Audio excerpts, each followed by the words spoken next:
Hello दोस्तों। आज जो है हम लोग एपी का चैप्टर पढ़ रहे हैं और उसी चैप्टर को आज हम लोग आगे बढ़ाएंगे। तो एपी के चैप्टर में एक्सरसाइज 5.1 चल रहा था। उसमें क्वेश्चन नंबर 1 का सारा हो गया, क्वेश्चन 2 का सब जो था उसमें 1 2 3 वो हो गया, क्वेश्चन नंबर 3 का जो है 1 2 3 4 जो भी प्रश्न है उसमें से हम लोग 1 से 2 प्रश्न समझा रहे हैं। उसके बाद जा कर के आपसे सभी प्रश्न बन जाएंगे।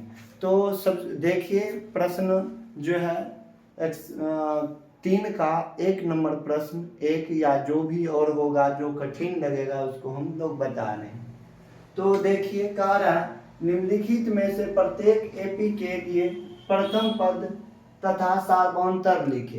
क्वेश्चन नंबर 3 कह रहा है, एक्सरसाइज 5.1 का क्वेश्चन नंबर 3 कह रहा है कि निम्नलिखित में से प्रत्येक एपी के लिए प्रथम पद और सार्वंतर लिखे। मतलब पहला पद और सार्वंतर यानी डी को क्या करना है, निकालना है। तो दिया है ये एपी का श्रृंखला दिया है। इस एपी के श्रृंखला 3, 1, -1, -3 ये डॉट डॉट एपी का ये श्रृंखला है। इसमें से ही तो प्रथम पद और सार्वंतर ज्ञात करना है। बस इजी क्वेश्चन है, बहुत हौला क्वेश्चन है, बस कुछ नहीं। श्रृंखला में जो पहला जो संख्या होता है वही जो होता है श्रृंखला, एपी के श्रृंखला में पहला संख्या वो प्रथम पद कहलाता है, A1 कहलाता है। ये दूसरा A2 कहलाता है, ये A3 कहलाता है, A4 पद कहलाता है। प्रथम पद, दूसरा पद, तीसरा पद, चौथा पद, डॉट डॉट डॉट और पद। तो प्रथम पद को ही, प्रथम पद तो पता हो गया तुरंत, A बराबर 3। अब डी इसमें निकालना, डी निकालने के लिए दूसरे पद में से पहला पद को घटाना पड़ता है। डी बराबर सूत्र होता है दूसरा पद माइनस पहला पद। तो दूसरा पद 1 था, प्रथम पद 3 था, 1 में से 3 घटेगा तो डी बराबर -2 निकल जाएगा।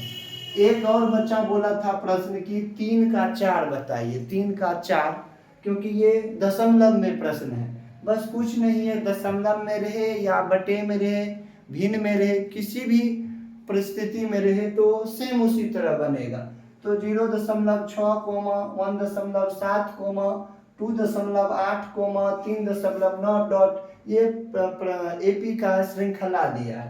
इसमें भी ये जो हो जाएगा प्रथम पद हो जाएगा, ये दूसरा पद हो जाएगा, ये तीसरा हो जाएगा, ये चौथा डॉट डॉट ढेर सारा पद दिया गया है। तो प्रथम पद क्या हो जाएगा 0.6। तो प्रथम पद तो आसानी से लिखने के लिए सार्वंतर यानी डी कह रहा था निकालने के लिए, तो A2 - A1 इसका सूत्र होता है।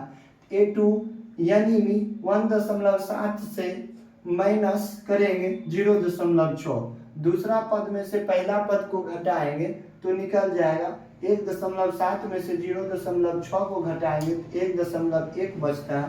यही डी का मान होता है। तो क्वेश्चन नंबर 3 का 1 और 3 का 4 हो गया। इसी प्रकार से 3 में और जो 2 प्रश्न दिए गए हैं वो भी बन जाएंगे।